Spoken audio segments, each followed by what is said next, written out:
अब डॉक्टर जयशंकर की से चीन डर गया है और वो छापने लगा है लेख। जी हां, चीन का सरकारी अखबार ग्लोबल टाइम्स डॉक्टर जयशंकर से कांप रहा, खौफ में आ चुका है और वो इसके लिए अब डॉक्टर जयशंकर के खिलाफ लेख छापने लगा। दरअसल चीन का मुखपत्र है ग्लोबल टाइम्स, जिसने जयशंकर को व्यक्तिगत रूप से टारगेट करते हुए एक लेख प्रकाशित किया। इस लेख का शीर्षक था India's diplomacy as N S Jaishankar problem. Global Times एक आर्टिकल लिखता है डॉक्टर जयशंकर के ऊपर और डॉक्टर जयशंकर के ऊपर पर्सनल अटैक करता है।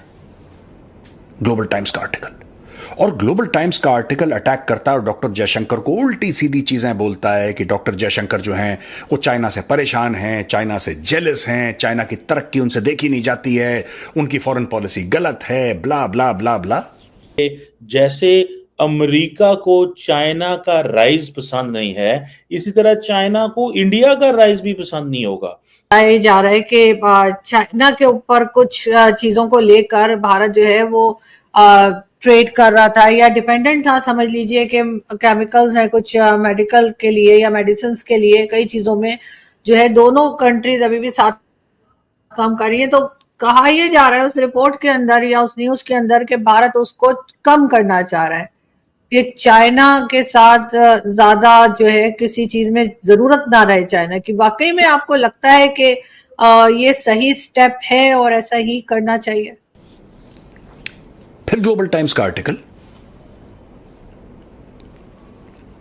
इंदिरा गांधी की डिप्लोमेसी इतनी अच्छी थी, जवाहरलाल नेहरू की डिप्लोमेसी इतनी अच्छी थी, इनकी तो डिप्लोमेसी बिल्कुल, ये सारी चीजें भी करता है।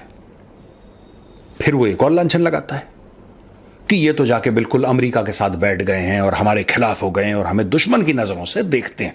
ये सारी की सारी चीजें ग्लोबल टाइम्स लिखता है। जय हिंद दोस्तों, चाइना आपको पता ही है कि जब कुछ कर नहीं पाता है तो फिर ग्लोबल टाइम्स के थ्रू कुछ उल्टी सीधी बातें करता है।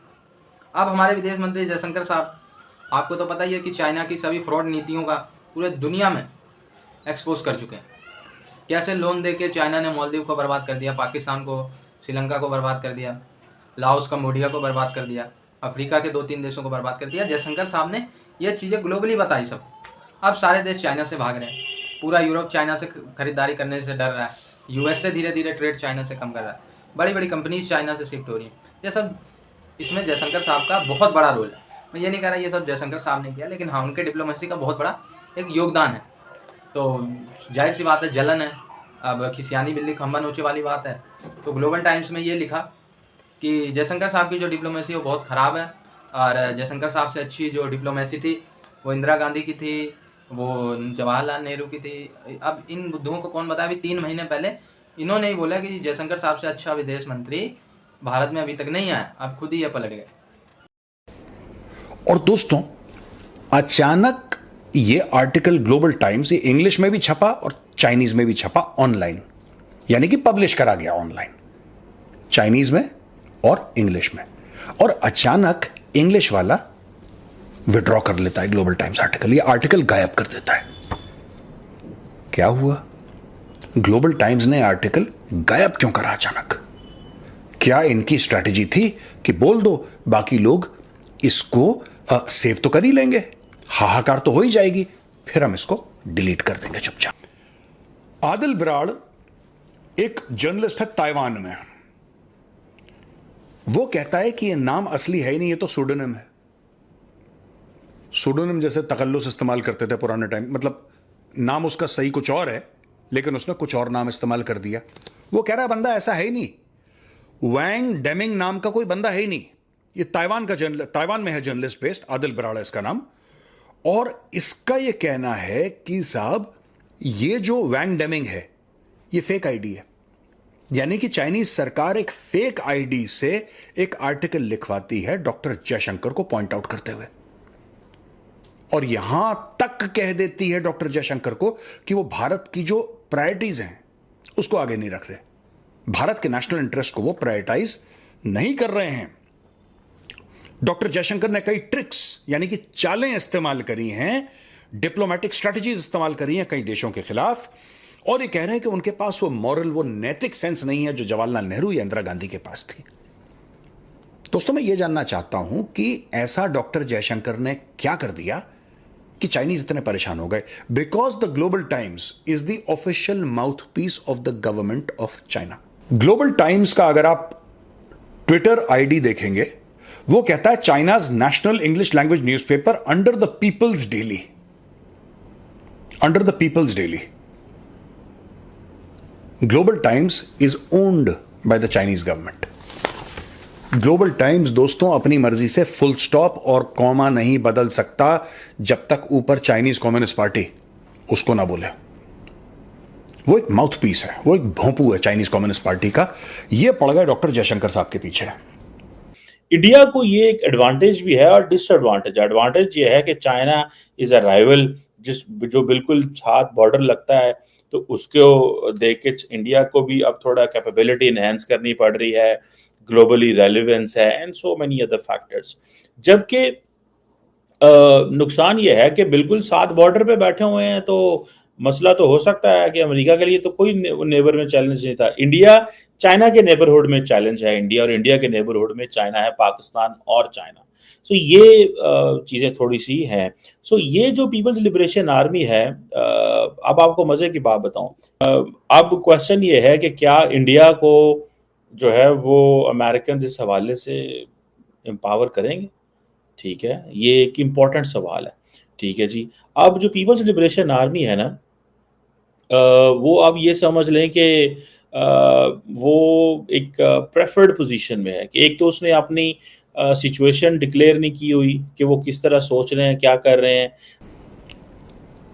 जो डॉक्टर जयशंकर ने कुछ रिमार्क्स दिए थे और चाइना पिनक गया। चाइना को बहुत बुरा लगा कि डॉक्टर जयशंकर ऐसा कैसे कह सकते हैं हमारे, और उसके रिटेलिएशन में दोस्तों, उसके रिटेलिएशन में ये आर्टिकल छपा है। डॉक्टर जयशंकर ने बोला क्या? डॉक्टर जयशंकर ने बोला है कि दुनिया को एक जनरल चाइना प्रॉब्लम है, और ये बात सच है यार, दुनिया को एक चाइना प्रॉब्लम है।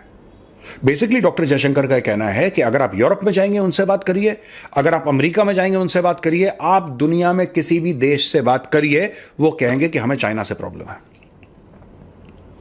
इनका कहना है go to Europe and ask them amongst the major economic और national security debates today it's about China.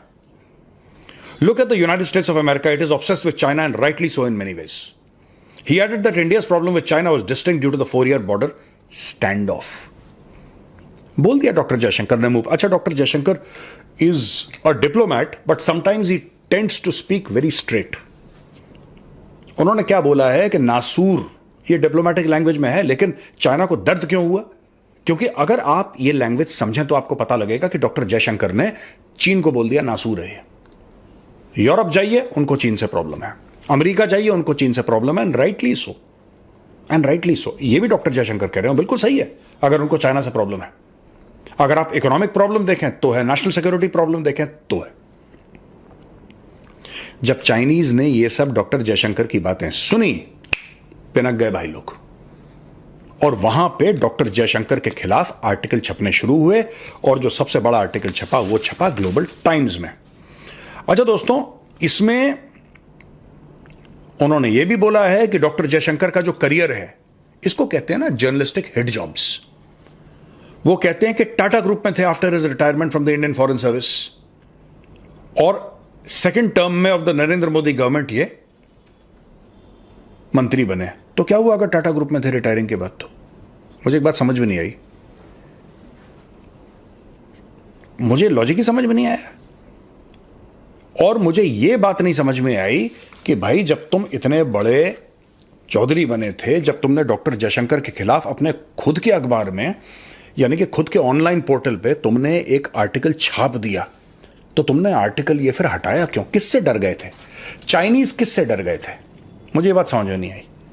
किसने धमकी दी चाइनीज को कि ये क्या बदतमीजी है, इसको उतारो? क्या ऐसा हुआ कि इंडिया से कॉल गया? क्या कुछ ऐसा हुआ कि भाई इन लोगों ने आपस में बातचीत करके आर्टिकल छाप दिया, और ऊपर से यानी कि चाइनीज कम्युनिस्ट पार्टी के टॉप से, शी जिनपिंग के ऑफिस से उनको झाड़ पड़ी कि यार हम इंडिया के साथ मामले बेहतर करना चाहते हैं, तुम यहां पे बेवकूफ़ी कर रहे हो, तुम उसके फॉरेन मिनिस्टर, इंडिया के फॉरेन मिनिस्टर के खिलाफ तुम बकवास कर रहे हो। क्या ये बात हुई है? सोचने वाली बात है दोस्तों। लेकिन एक बात तो तय है कि ये जो है, this has come from the communist party. हो सकता है टॉप से ना आया हो, लेकिन कहीं ना कहीं से तो आर्टिकल आया है। दूसरी चीज, ये जो आदमी है जिसने आर्टिकल लिखा है, जिसका नाम है वॉन्ग डेमिंग एग्जिस्ट ही नहीं करता। ये पता नहीं कौन है। ये इसको ढूंढने की कोशिश करी, पीपल वेंट देयर। ये कह रहे हैं कि साहब हमें नहीं पता ये कौन है, और this making the whole affair even more bizarre. ये कौन है ये बंदा? ये कहां से है? ये क्या किसी कहीं कॉलेज में पढ़ाता है? ये कोई इंटरनेशनल रिलेशंस का स्कॉलर है? ये कौन है? इसके बारे में भी ढूंढने की कोशिश करी, मिला ही नहीं। भाई कोई अगर इतने बड़े जो नेशनल डेली है, कहता है कि चाइना की लार्जेस्ट इंग्लिश नेशनल डेली है, तो छोटी चीज तो नहीं होगी ग्लोबल टाइम्स। और दोस्तों ग्लोबल टाइम्स किसी एरे गहरे नत्थु खैरे से तो लिखाएगा नहीं आर्टिकल। कोई ना कोई तो ऐसा बंदा होगा ना जिसको हम ये कह सकते हैं कि साहब ठीक है, this man is worth it. ये जो बंदा है ये इस लायक है कि ग्लोबल टाइम्स में लिखे। एग्जिस्ट ही नहीं करता भाई। मानो कि भूत लोग ढूंढ रहे हैं टॉर्च खोल के, वैंग डेमिंग कौन है, वैंग डेमिंग कौन है। कह रहा है ही नहीं कोई ऐसा। पता नहीं किसने आर्टिकल लिखा, डॉक्टर जयशंकर को उल्टी सीधी बात बोली, जब प्रेशर आया आर्टिकल हटा दिया। तो दोस्तों ये चाइनीज़ का हाल है, और चाइनीज़ दोस्तों पलटने में बड़े माहिर आदमी हैं। कोई भी सौदा कर लेंगे ना, वो सौदा तोड़ के तुम्हारी चीज़ें ऐसी तैसी कर, ठीक है। इसी तरीके से इनके बयानात भी बदल दे रहे हैं। मैंने आपको बताया आज से लगभग 3 महीने पहले जयशंकर साहब की बड़ी तारीफ़ की थी, क्योंकि जयशंकर साहब ने वेस्ट को सुना दिया था, अमेरिका को सुना दिया था, ठीक है। अब क्योंकि जयशंकर साहब तो मेनली चाइना को एक्सपोज कर रहे हैं कि भाई कोई भी देश चाइना के चक्कर में ना पड़े, क्योंकि चाइना बर्बाद कर देता है। लोन दे दे के कंबोडिया बना देगा, श्रीलंका बना देगा, मालदीव बना देगा, भिखारिस्तान और पाकिस्तान बना देगा, ठीक है। इसलिए बचो, लोन लेने से बचो, चाइनीज़ इन्फ्लुएंस से बचो, चाइना से ट्रेड करने से बचो। ये खुल्लम खुल्ला भारत कह रहा है, ठीक है। भारत खुद कह रहा है हम ट्रेड कम करना चाहते हैं, लेकिन डायरेक्ट नहीं कर सकते, धीरे धीरे करेंगे, इंडिपेंडेंट हो जाएं तब करेंगे। जाहिर सी बात है, ये हर देश जब अपने पैरों पे खड़ा हो जाएगा तभी तो भाई वो चीज़ें बंद करेगा बाहर से लेना, ठीक है। हमारे घर में आलू हो रहा है तो हम बाज़ार से क्यों खरीदेंगे? नहीं होगा तो ख़रीदना ही पड़ेगा ना, सब्जी में क्या डालेंगे? तो वही वाली बात है, कुछ चीज़ें चाइना से लेना हमारी मजबूरी है। हम शौक में चाइना से चीज़ें नहीं ले रहे कि सस्ती माल है ले लो चाइना से, भाई ज़रूरत है हमारी। वो शायद हम चाइना से 10 रुपये में खरीद रहे हैं, भारत में शायद 10 रुपये में उसको आधा भी ना बना पाए। जब हम उसको 10 रुपये में भारत में बना लेंगे तो चाइना से क्यों खरीदें? तो यही वाली बात है। जयशंकर साहब पूरी दुनिया को बता रहे हैं यार चाइना से बचो, ये चाइना हड़पवाद की नीति पे काम करता है। तो सो सिंपल इज दैट, इसीलिए चाइना जयशंकर साहब से जला हुआ है, ठीक है।